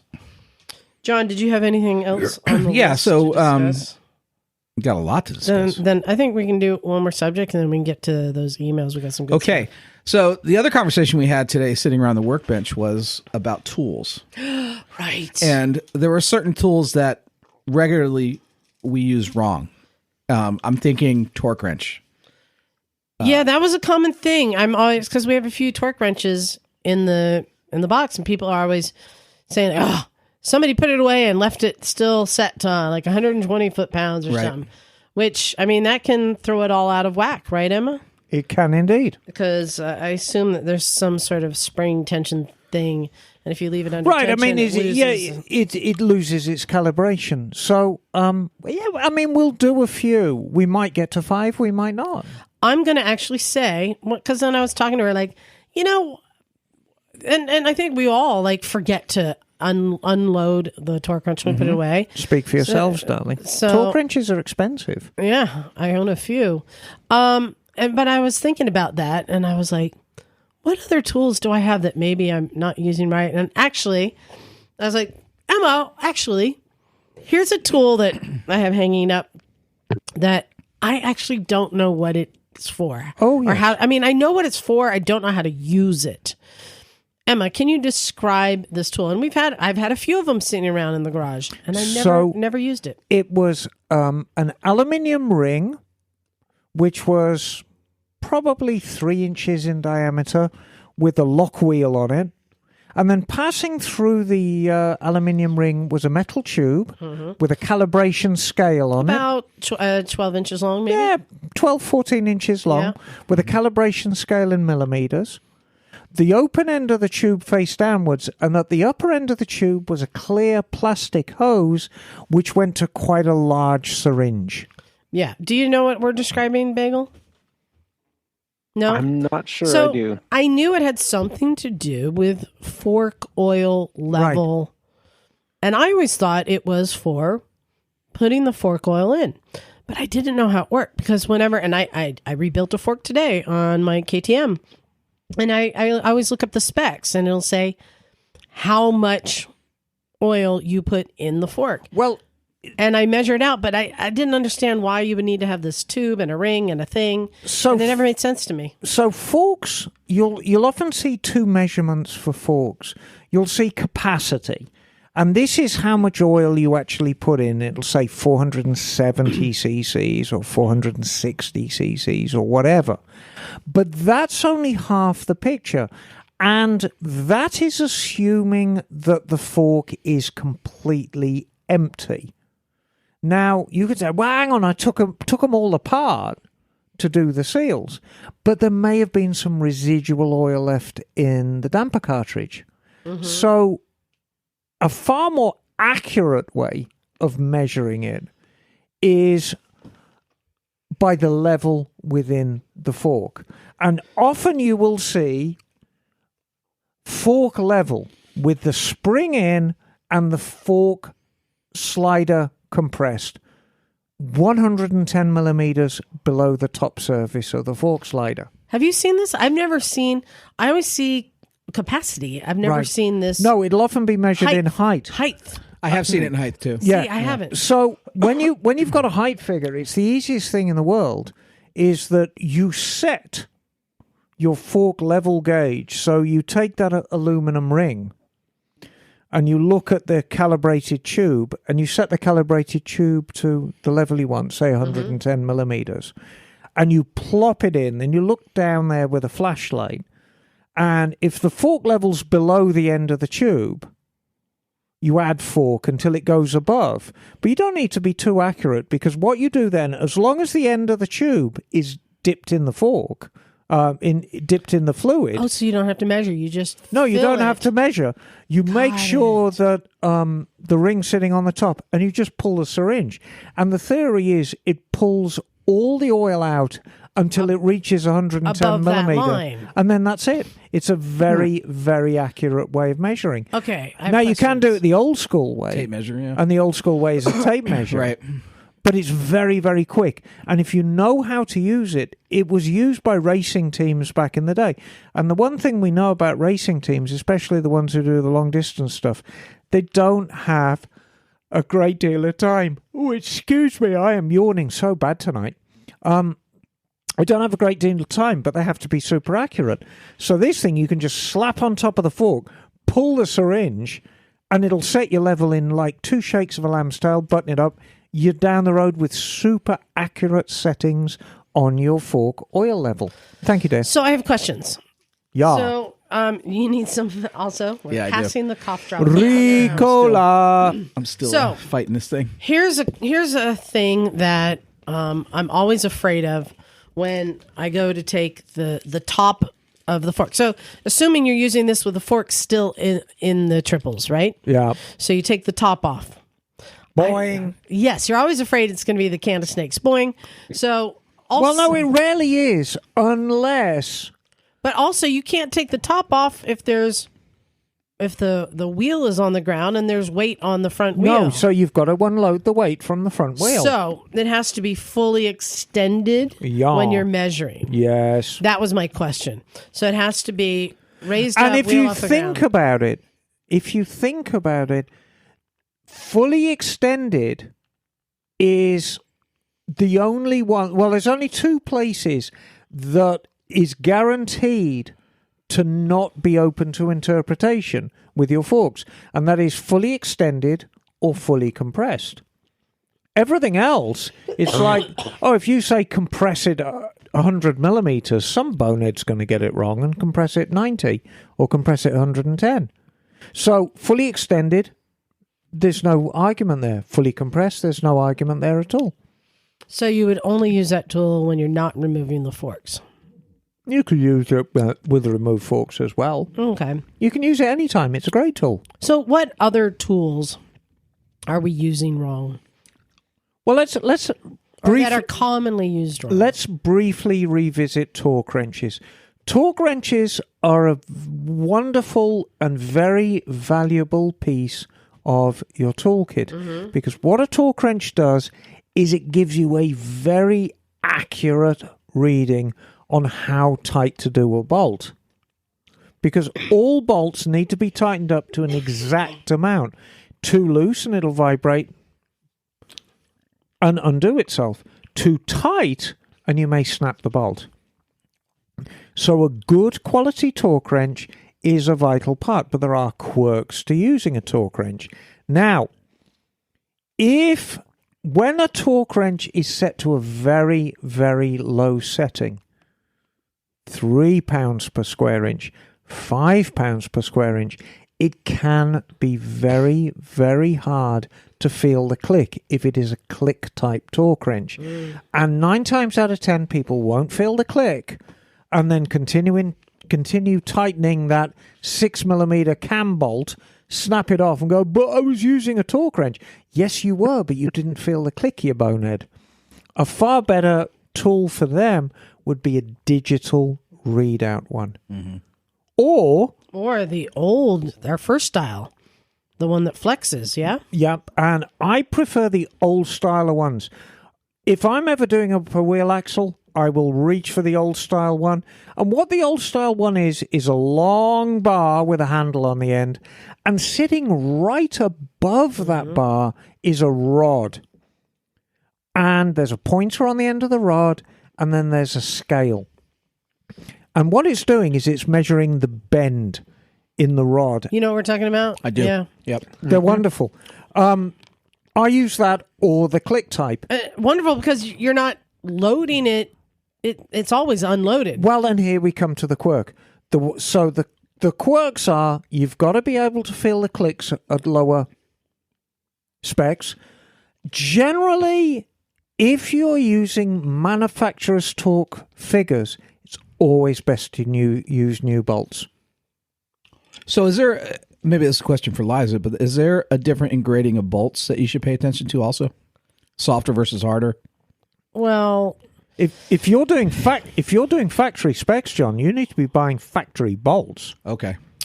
So most of us are on I mean, all graded bolts, metric or SAE American, are going to be specified with marks on the head if they are graded. A lot of them aren't. A lot of them are just grade 2, which is just standard steel. Right. So if it doesn't have any marks, then it's not necessary for the engineering of that. But if it is, then metric, it's either going to be an 8.8, which is really just regular. 10.9 is hardened, and on the American, you're going to have the hash marks, 3 hashes for grade 5, 8. But we're getting into something different because people don't realize that the grade has different functions. It's not just hardened. Right. Right. There's 5 will bend before it breaks, and 8 will break before it bends. Okay. So you have different applications for those. But most of the bolts we're using are just standard grade 2 steel. And here's why. What are they threading into? Well, it could a whole host of different things. Standard steel. No, most of our parts are aluminum. Aluminum, right? Yeah. Which is softer than the steel. Surely you mean aluminium. So it doesn't need to be hardened unless what it's threading into is also hardened, right? Mm-hmm. So you might have, and I don't know, but I'll just guess like maybe our triple trees hardened. Maybe I'm not sure. No, okay. Some of the old like British engines are more iron than aluminum, aren't they? Right. So that's the thing. But it's ductile iron. It's very soft. If you're threading into something that is threaded, like a motor, that's going to be softer than the bolt. So we're not really getting into grades too much on stuff like that. Or even motorcycle frames that are steel. Those are going to be just regular steel. It's not going to be hardened, right? Right, exactly. When you're getting into like the crank and stuff like that, you may have hardened bolts in there. That's definitely quite different. Yeah. So, but yeah, with torque wrenches, you have to, and this is the biggest gotcha. When you are done with it, wind it back to 0. If it's a click type torque wrench, which is the most common type, wind it back to 0. Because if you leave it wound up to 30 foot-pounds, 20 foot-pounds, 100 foot-pounds, whatever, it will lose its calibration and it will become inaccurate. So can you recalibrate it? Yeah, here's a question. Yeah, but it's a specialized job. You send them out for recalibration. So I probably have to check all of my tools out I need to go home and fix mine. So this is something, so you need to have 2, and if you get 2 different readings on something, got to send them both out. Right, exactly. So Emma, would you say like, should a guy like me go to Harbor Freight and buy a torque wrench, or should you spend money and get more of a name brand torque wrench? You know, just careful what you buy. A cheaper torque wrench is going to be a cheap torque wrench. If you are serious about working on your bike, get a decent torque wrench. But I'm going to say, yes, John, if you're doing one job, you're not going to buy a $200 torque wrench. Well, you're going to buy the cheapest one to get that job done. But it might not get that job done because the definition of a cheap tool can be a tool that breaks. Right. And then, but the definition of a torque wrench is to provide an accurate measurement of tightening the bolt. And a cheap torque wrench might simply not be accurate. Go ahead, Bagel. But I was going to say that I did buy a torque wrench from Harbor Freight, and it has served me extremely well. This is a digital torque wrench made by Pittsburgh. It's just a little brick of a unit that's, not much bigger than an egg. And you just plug a, half-inch socket on either side, and you can use that to torque down your settings. And I found it to be very accurate, very reliable, and incredibly useful to pack with me because it's so small and compact versus the traditional torque wrenches, which usually are 2 feet or longer. Oh yeah. So, and I can put this little egg under my seat. It's you can fit it anywhere on a bike. So how do you know it's accurate? And what is a good variation? I mean, if it's accurate within 1 or 2 foot-pounds, is that good enough? Yeah, generally. Yeah. Really 5% is okay. Okay. And you didn't mention a digital. Why don't you like digital ones? Oh, because I'm a reactionary old fart. Well, and the only other problem with like the older style ones, I remember this. If you're working on something where the tool is upside down facing the ground, you can't get under there to see what the reading is. Yeah. And that's the problem. Sometimes you're in a space where you can't get your head to see it. Don't you come to me with your newfangled phonograms. Aye. What are some other tools? Screwdrivers? That are used incorrectly? Yeah. Yeah, I mean, screwdrivers are the obvious ones. Bagel's got his hand up again. I was going to say, Philip said screwdrivers. Philip! Exactly. Philip! Who is this guy? I want to know. So, Buy them JIS ones. if we're just talking about using screwdrivers, not about what they are, about using them, Just want to turn something. 90% of people do not realize that you want to put as much effort into pushing the screwdriver into the screw as you do to turn it. If you're just feebly holding the screwdriver in the slot and putting all your effort into turning it, it is a very good way of rounding off the head. Just push it in. Use your body weight. Remember my dad used to tap, just kind of lightly tap with a hammer. Too. No, you can. And that's a good method as well for a stuck screw. You know, I've got a vintage Yamaha DT1 engine on the ramp right now.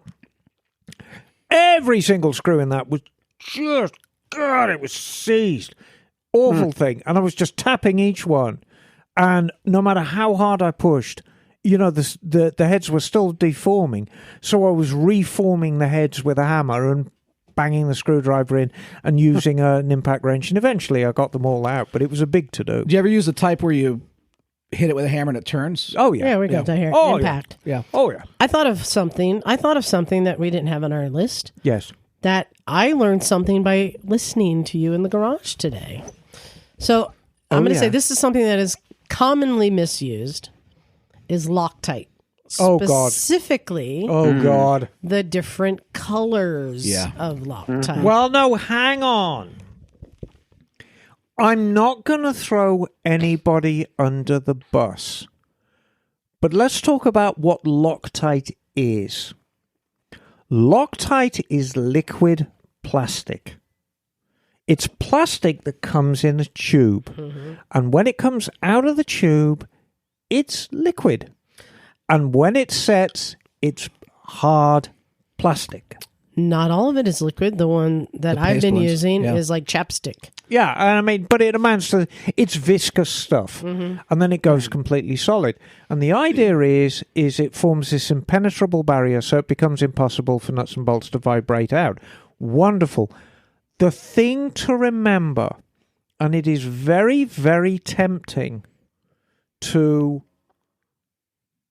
use on any component within an engine that is subject to rotational or reciprocal movement.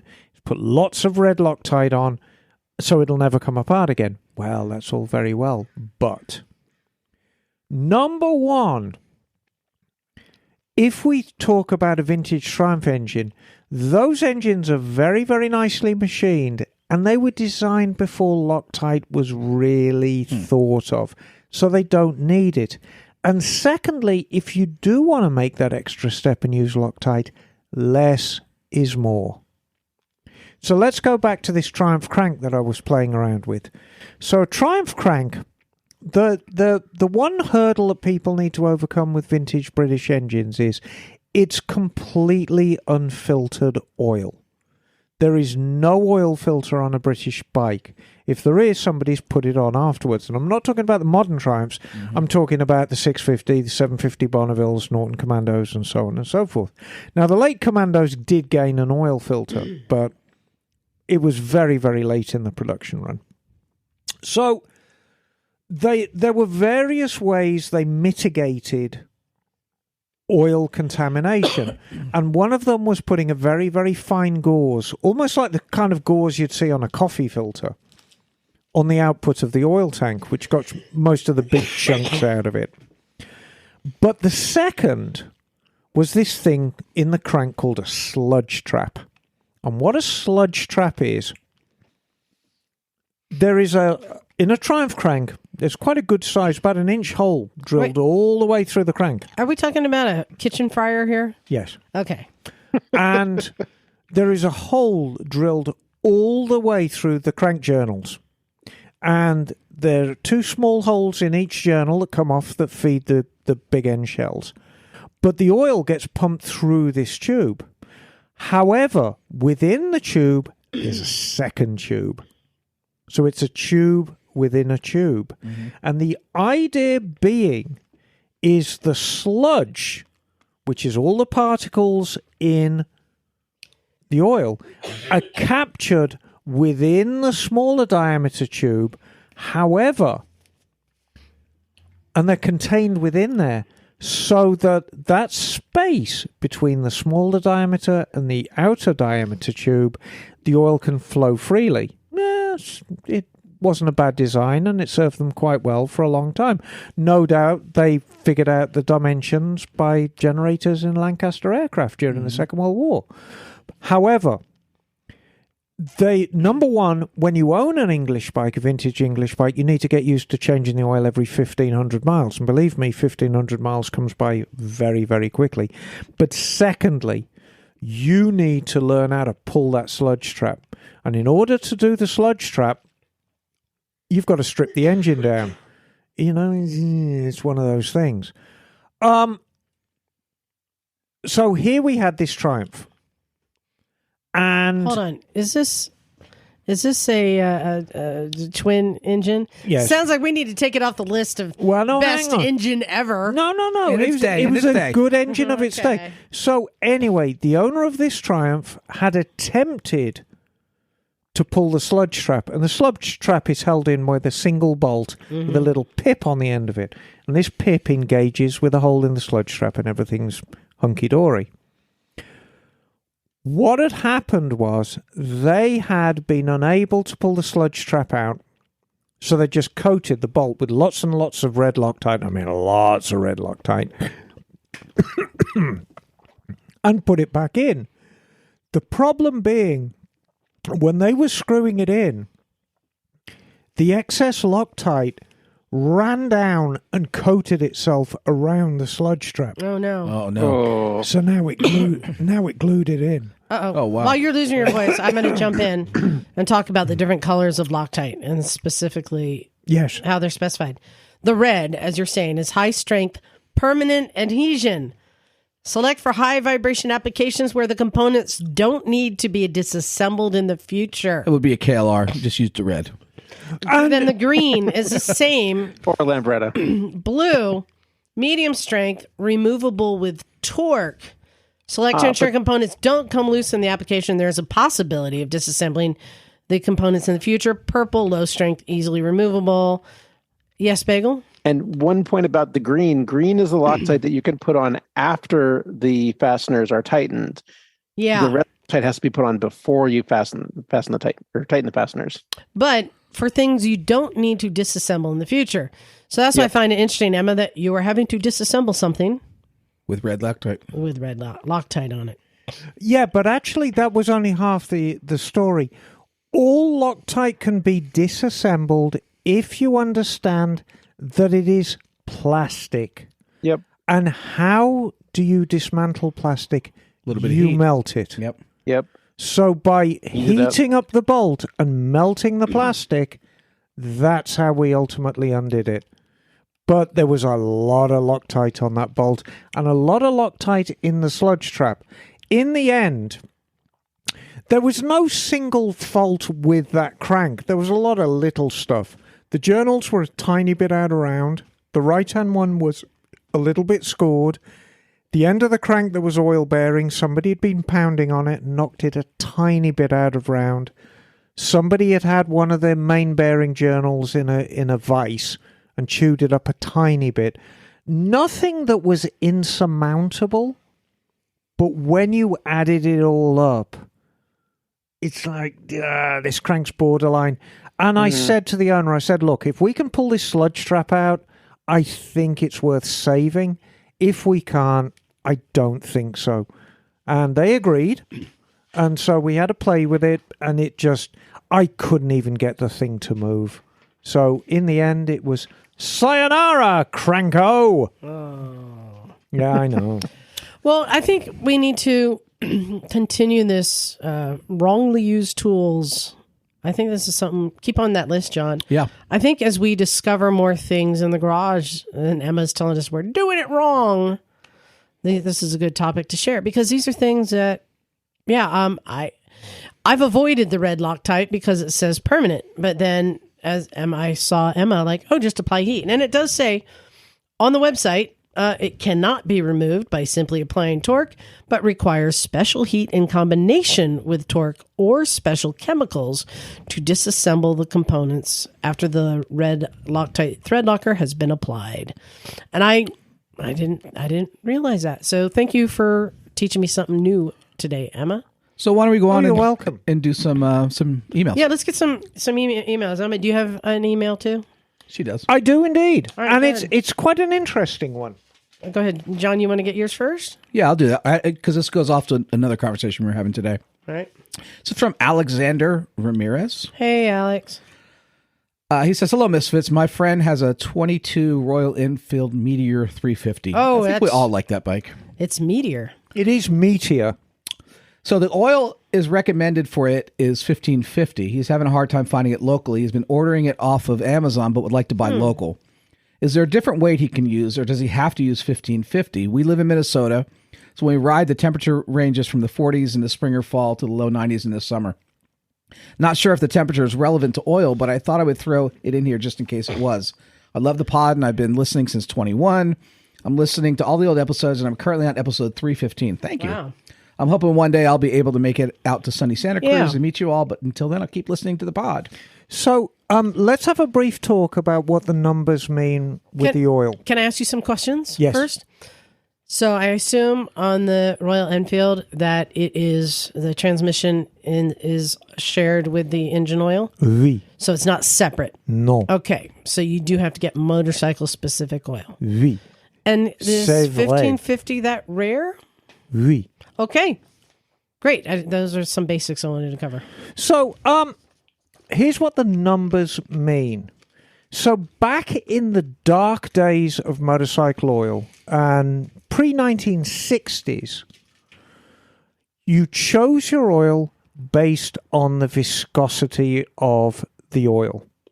And the viscosity of the oil was expressed as a number.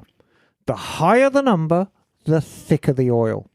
So if your motorcycle or your car specified 10 weight oil, you would notice that it's very, very thin. It's almost like pee-pee when it comes out of the bottle. Conversely, if your transmission took 90 weight oil, particularly on a cold day, it would come out of the jug like treacle. Now, You have to use bodily fluids. Treacle isn't a bodily fluid. Okay. Treacle pudding, darling. Okay. It's a Christmas staple in England. Can I ask another question? What about treacle pudding? No. Oh, Can you take a 10 and a 20 to make a 15? no. Why not? Because you can't. But you can do that with fork oil, right? Not really. I thought you can. Yeah, but fork oils, that's not really viscosity, that's weight, and that is Okay. that is a conversation for another time. That's what I'm here to ask the stupid questions. Yes, no, I know that. And I enjoy them. Do you have any treacle pudding related questions? No. So, back then, 30 weight was a very, very common weight. And it was a good compromise because it wasn't so thick and, blah, blah, blah. So, in the 1960s, when the chemists got a hold of it and the engineers and the boffins, they realized they could come out with these hybrid oils that behaved like a very, very thin oil when the engine was cold. And the benefits of having thin oil when the engine is cold is usually the greediest part of your engine is at the top, the camshaft. The oil pump, because of the nature of a wet sump engine, when I say a wet sump engine, an engine that carries its oil in the engine, is at the bottom. So you want a nice thin oil to get up to the top quickly. The problem is when the engine gets hot, you actually want the benefits of the higher viscosity oil to provide that film, to provide that protection. So they came up with this oil that behaved like a thin oil when it was cold, like a 15 weight, and then behaved like a thick oil when it was hot, like a 50 weight. Wonderful. Wait, are those the two numbers? Yes. Oh. So a 1550 means that when it's cold, the oil behaves and has the viscosity of a 15 weight oil, very, very thin. But when it is hot, it has the hot oil characteristics of a 50 weight.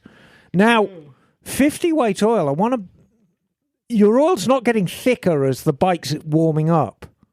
Because 50 weight oil, it might be like gooey treacle when it's cold. But believe me, when it's hot, it's nice and thin. So the oil's it's still getting thinner as it gets hot, but it's not breaking down like a single weight oil would. So, but there is some leeway here. Now, 1550 is quite common in the car world. In the motorcycle world, not so much. Your substitution, I'll make this simple. Your Royal Enfield will run very, very happily on 2050 motorcycle oil, which is very common because a lot of Harleys take 2050.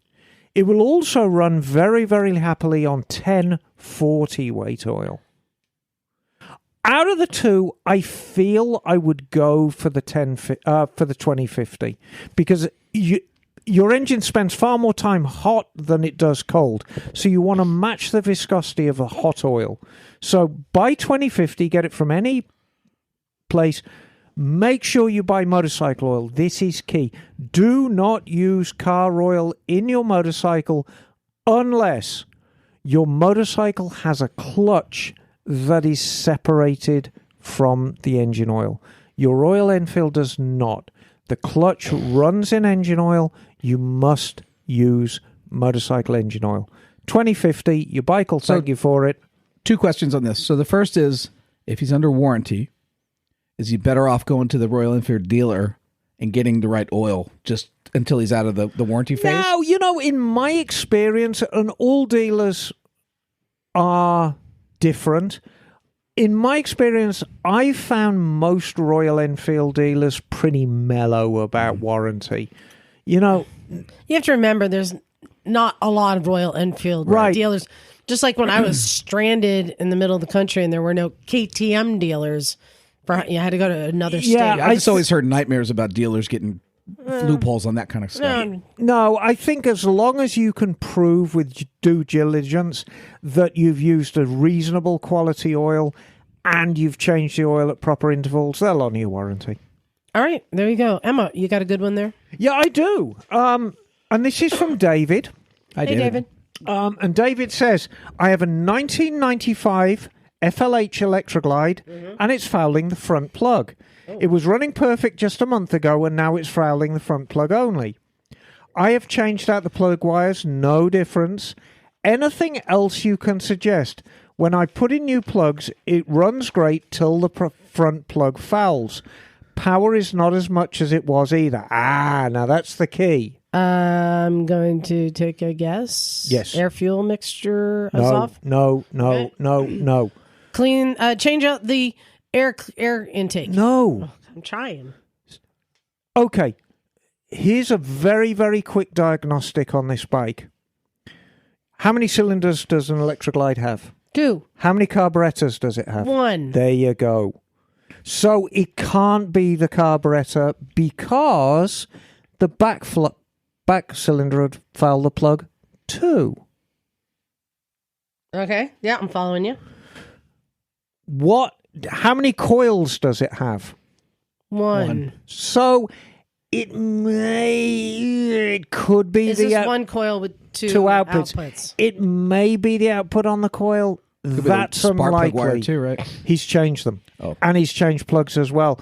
Did he change the cap when he changed the wire? Yes, he would have changed the cap. David, I am going to throw a wrench in your works. You need to do a compression check. Oh.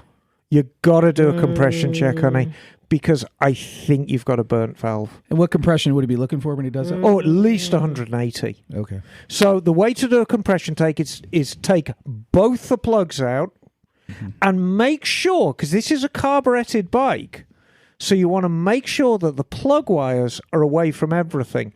What I would actually do is put spark plugs in the plug caps right. and just direct them away from everything. All right? So now you have 2 empty spark plug holes. Hold the throttle wide and crank it. Okay. With a wide throttle.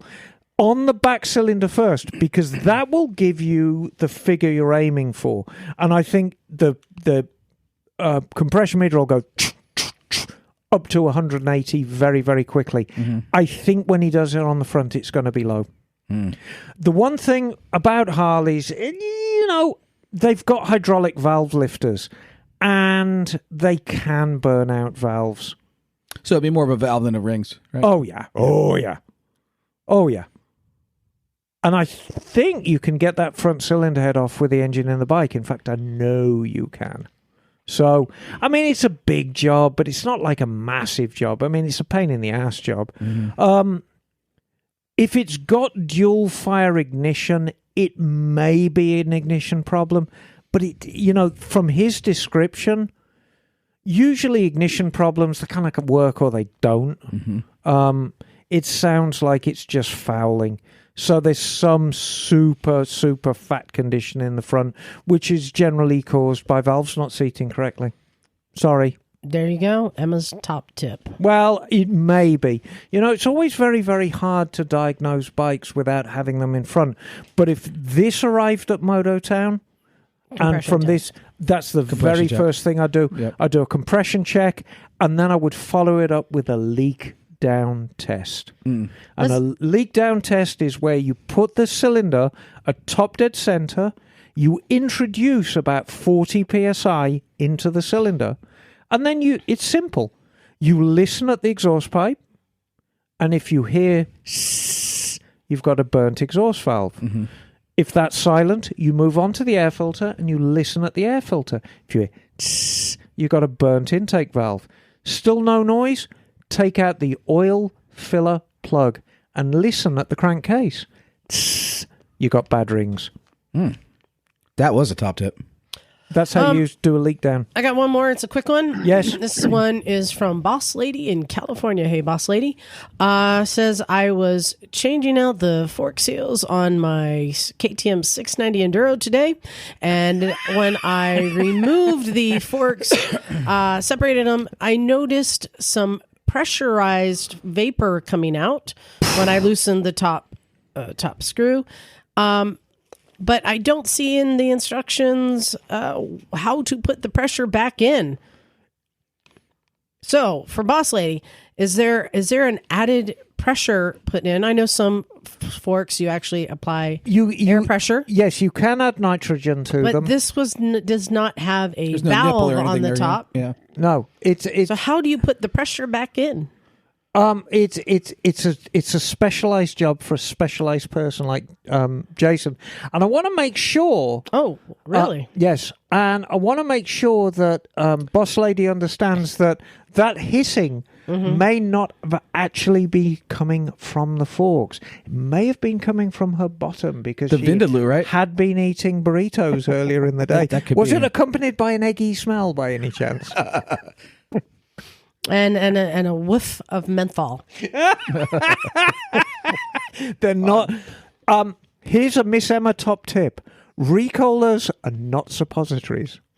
Not suppositories. Not necessarily, but there might be recreational suppositories. Exactly. But there is no medicinal value in sticking a lozenge up your bottom. Doesn't it make sure the gerbil has good breath? Okay, oh God! John. Oh no, that's just John. Richard Gere, love you, Richard. You're so dated. I think it's time to wrap that up. Thank you for that. For all of your advice, Emma. You were actually very helpful today. Which means that normally I'm quite a hindrance, I suppose. You have your moments, but today it was a good day. You were quite helpful. Well, no, because... And be able to manage your time between everyone asking for help. Well, I was trying to. I did feel I neglected Chris a little bit, and I did promise Mikey 3 times that I would look after Chris. But one can only spread oneself so thin. But his bike was running good when he left, though. No, that thing was running like a little champ. Yep.